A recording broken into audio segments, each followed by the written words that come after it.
அஸ்ஸலாமு அலைக்கும். Welcome to Isha's world. இன்றைக்கி நம்ம restaurant style paneer butter masala செய்ய போகிறோம். வாங்க எப்படி செய்யலான்னு பார்க்கலாம். அதுக்கு முன்னாடி நம்ம சேனலை சப்ஸ்கிரைப் பண்ணாதவங்க சப்ஸ்கிரைப் பண்ணி பெல் ஐக்கானை ஆலில் போட்டுக்கோங்க. அப்போ தான் நான் போடுற எல்லா வீடியோக்கும் உங்களுக்கு நோட்டிஃபிகேஷன் வரும். வாங்க வீடியோக்குள்ளே போகலாம்.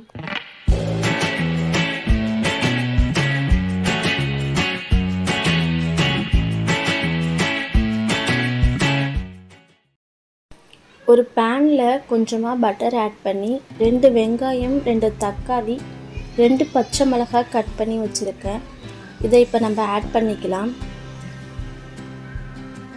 4 பல்லு பூண்டு, 2 துண்டு இஞ்சி ஆட் பண்ணிக்கோங்க. பன்னீர் பட்டர் மசாலா செய்கிறதுக்கு ரொம்ப வீட்டிலையே இருக்கக்கூடிய வெங்காயம், தக்காளி இருந்தாலே போதும். ஈஸியாக 5 நிமிஷத்தில் செஞ்சிடலாம். இப்போ 10 முந்திரி பருப்பு ஆட் பண்ணிக்கோங்க. இதை நல்லா வதக்கி ஆற வச்சு நம்ம ஒரு மிக்ஸி ஜாரில் ட்ரான்ஸ்ஃபர் பண்ணி பேஸ்ட் பண்ணி எடுத்து வச்சுக்கலாம். பன்னீர் பட்டர் மசாலா செய்கிறதுக்கு இதுதான் ரொம்ப முக்கியமான மசாலா. இது ரெடி பண்ணி எடுத்து வச்சுக்கலாம். இப்போ நெக்ஸ்ட்டு ஒரு பேனில் கொஞ்சமாக பட்டர் ஆட் பண்ணி நம்ம பன்னீரை லைட்டாக ஃப்ரை பண்ணி எடுத்துக்கலாம். அப்போ தான் நமக்கு பன்னீர் சாப்பிடும்போது சாஃப்டாக க்ரன்ச்சியாக இருக்கும். ரொம்ப ஃப்ரை பண்ணணுன்னு இல்லை, ஒரு 2 நிமிஷம் ஃப்ரை பண்ணால் போதும். இப்போ நம்ம இதை எடுத்து தனியாக வச்சுட்டு இப்போ இதே பேனில் 2 டேபிள் ஸ்பூன் ஆயில் போட்டுக்கோங்க. 2 பட்டை, 2 கிராம்பு, 1 ஏலக்காய் ஆட் பண்ணிக்கலாம்.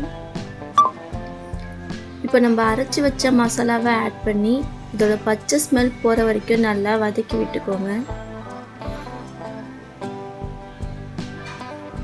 இந்த மசாலாவுக்கு தேவையான உப்பு, 1 teaspoon garam masala, 1 tablespoon chilli powder add பண்ணி நல்லா கிளறி விட்டுக்கோங்க. நம்ம ஃப்ரை பண்ணி வச்ச பன்னீரை இப்போ ஆட் பண்ணிக்கலாம்.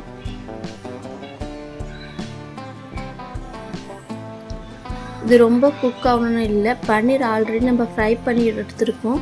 கொஞ்சம் லைட்டாக இந்த மசாலாவில் பரட்டினா போதும். ஃபைனலாக நம்ம கசூரி மெத்தியை நம்ம உள்ளங்கையில் வச்சு லைட்டாக கசக்கி அப்படியே மேலே தூவி விட்டுக்கலாம்.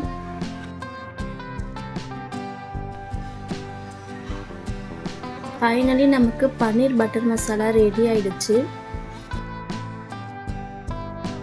வீட்டில் இருக்கக்கூடிய பொருளை வச்சு ரொம்ப சுலபமான முறையில் இந்த ரெசிபியை பண்ணிடலாம். நீங்களும் இந்த ரெசிபியை வீட்டில் ட்ரை பண்ணி பார்த்து எப்படி இருந்துச்சுன்னு கமெண்டில் சொல்லுங்கள். இந்த வீடியோ பிடிச்சிருந்தா லைக் அண்டு சப்ஸ்கிரைப் பண்ணுங்கள். நெக்ஸ்ட் வீடியோவில் மீட் பண்ணலாம். தேங்க்யூ ஃபார் வாட்சிங்.